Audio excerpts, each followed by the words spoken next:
Jalen Jones's mother, Sherry Lee Barrow, recounted the night her son was shot. She says that moments before, Jones had been eating food with her before exiting the house. Not long after that, she saw her son running through the street but was unable to ask where he was going. After that, things escalated, and Barrow received information that her son had been shot somewhere nearby. My son may come in a few minutes ago, come eat some macaroni out of the pot with bread, so I tell him, eat out all of the macaroni thing. So he come outside, lock the door, my daughter come here, me bring something for me, and they gone, I continue down in the bed there. And after I hear some gunshot gone off. And when I hear the gunshot gone off, I jump up, I frighten out of my, out of the lead doors when I'm doing that thing, because I always have to worry about my lead boy, because if they like to me, they don't want to target to the police, and I always have to depend on my guards. I did so they pray for the lead boy, I think every night, not knowing it happen close to home. And anyway, my son, I hear somebody come in the yard. So I pop my back blinds, and I pop my black blinds. I hear the person who run going, so I look, I say, my son, and I had a friend, Jalen, but look back.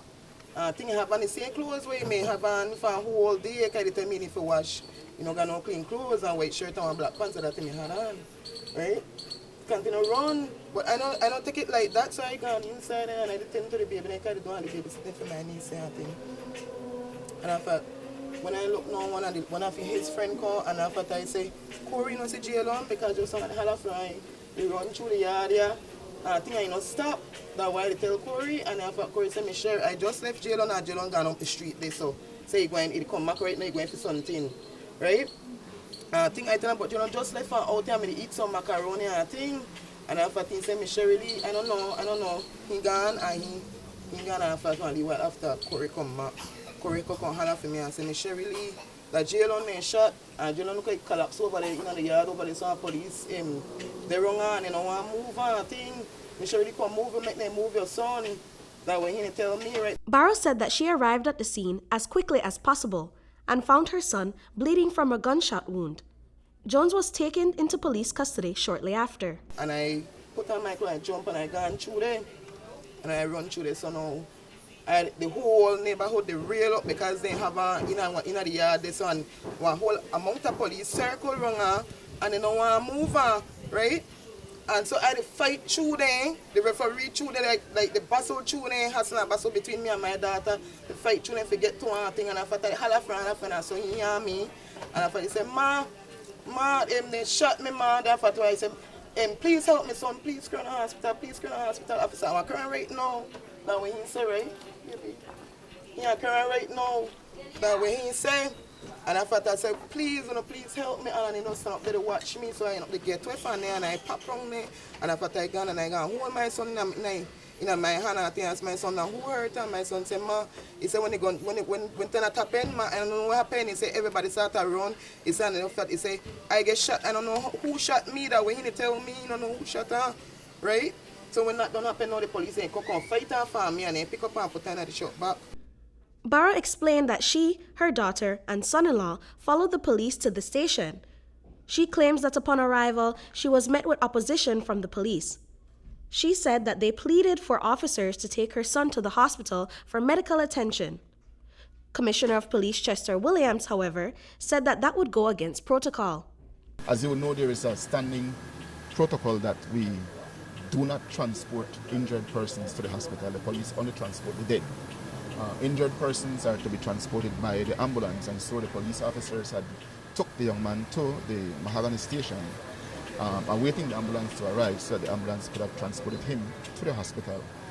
For me, I personally would not want for the police to have escorted him, for the main fact that he is the same one who had shot at the police, and secondly, it was the same police officers that he had shot at who had him in custody. So to avoid any speculations, I would have preferred the ambulance to take him. I saw a live last night where persons were going off and saying that the police had the man in the vehicle to bleed to death. Let me say the man's injuries was not life-threatening. The bleeding had stopped because they had tied it up with something, and the police were just waiting for the ambulance to come and take him. Seeing that the ambulance took too long, the police eventually took him to the hospital.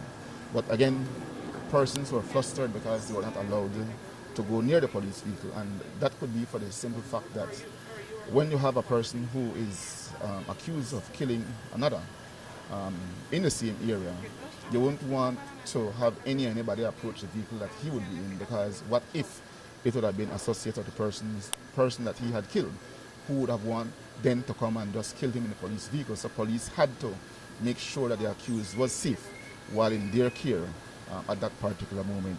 Barrow maintains that her son was not the type to associate with gang members, nor did he have any conflict with his neighbors. She said that she was unaware a second person had been detained for the murder and firmly believes that her son was not familiar with any of the parties involved. Was there any conflict that your son was involved with anyone in the area recently? No, ma'am. And if my son may do anything or involved in anything, I may be the first one to know everything. Because he always come confine them. You know, one thing with my kids say, I raise them one type of way, they don't hide nothing from me, ma'am. My son no have no conflict with nobody here, nothing like that.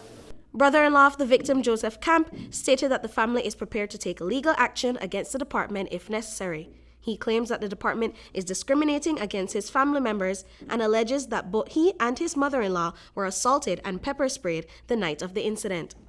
So we filed a professional standards report this morning with the police department. We do intend to hire lawyers and seek every legal remedy that we are afforded here in Belize as well as internationally.